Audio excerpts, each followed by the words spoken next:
I met you at a party at Jennifer Aniston's house, and it was probably the most intimidating, star-studded party I've ever been to. You know, I walked in, and the first guy I saw was Tom Cruise, and then I saw you and Jen, and I think like Demi Moore, and my wife and I brought a bottle of wine, and we were like, hide the wine, you know what I mean? Put it in your purse, throw it in a bush, get rid of it. This is, You're the only one with a bottle of wine. They don't need our $2 bottle of wine. You never know when you go to a party if it's an intimate thing. It's nice to bring wine, but when it's a giant thing and you're it's like, the wrong idea. Oh well, or just bring it home and drink it yourself. It's That's waste. Right. It really is. I know. But it was. I do remember meeting you then. That's right. So we it's had a not little like chat. yeah, we do. What do we talk about? I don't remember. Oh my God! I was so inebriated. I'm sure it's all gone.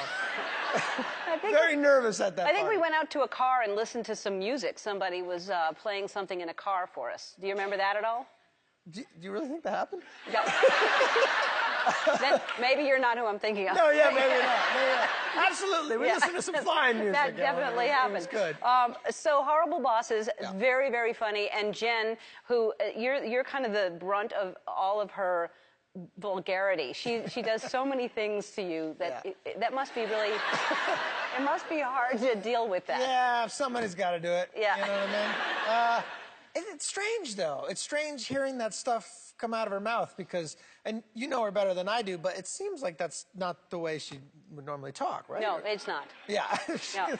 She seems sort of uncomfortable doing it, but of course, I get a kick out of it. Right. And honestly, and it doesn't really need to be said, but she is really the most lovely, sweet, wonderful person, and I'm thrilled that I got to work with her twice. She is. But she texts me sometimes. She takes a picture of what she has to read and sends it to me. She goes, "This is my day today. I have to say this," and it's so horrible. Yeah. It's I mean, it's really disgusting. But she's so funny. Isn't she just so naturally funny and quick? Yeah, and witty, and that Justin's pretty great too. Yeah. They're a good team. Yeah.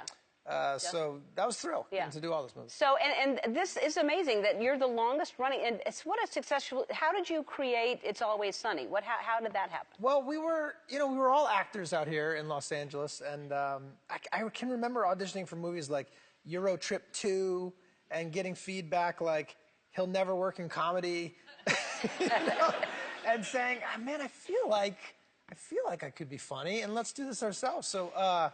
Rob McElhenney and Glenn Howerton, who I do the show with, and myself, we just took cameras. We went into our apartments and we started with just one scene about a guy who goes to his friend's house and he asks him if he could borrow some sugar, and his friend says, "Oh, by the way, I have cancer." And then the guy feels sorry for his friend, but really wants the sugar also, and is like, well, how do I ask for the sugar again now? And kind of based off of that sensibility, it's been going 10 years. That's amazing. Congratulations. That's really exciting.